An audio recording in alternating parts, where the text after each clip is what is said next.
السلام علیکم ورحمۃ اللہ وبرکاتہ۔ آج ہم آپ کے سامنے ایک نہایت اہم سوال جو کہ مولانا مودودی رحمۃ اللہ علیہ سے پوچھا گیا وہ آپ کے سامنے پیش کرنے جا رہے ہیں۔ ایک شخص نے آپ سے سوال پوچھا کہ تفہیم القرآن جلد نمبر 1 سورہ النساء حاشیہ نمبر 1 کے تحت آپ نے لکھا ہے مولانا کہ خلق منہا زوجہا کے بارے میں عام طور پر جو بات اہل تفسیر بیان کرتے ہیں اور جو بائبل میں بھی بیان کی گئی ہے وہ یہ ہے کہ آدم علیہ السلام کی پسلی سے حوا کو پیدا کیا گیا، لیکن کتاب اللہ اس کے بارے میں خاموش ہے، اور جو احادیث اس کی تائید میں پیش کی جاتی ہیں اس کا مفہوم وہ نہیں ہے جو لوگوں نے سمجھا ہے۔ اس کے بارے میں عرض ہے کہ یہ حدیث جس کا حوالہ آپ نے دیا ہے یہ تو بخاری و مسلم میں ہے، حضرائے کرم اس کے بارے میں تحریر فرمائیں، کیا یہ احادیث ناقابل قبول ہیں؟ اگر نہیں تو اس کا صحیح مفہوم کیا ہے؟ یہ سائل کا سوال تھا۔ اب اس کے اوپر مولانا مودودی رحمۃ اللہ علیہ کا جواب ملاحظہ فرمائیے۔ حضرت حوا کے پسلی سے پیدا کیے جانے کا عقیدہ جن احادیث پر مبنی قرار دیا جاتا ہے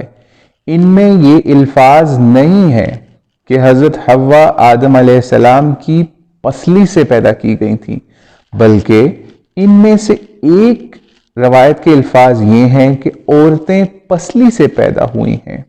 ٹھیک ہے، اور دوسری میں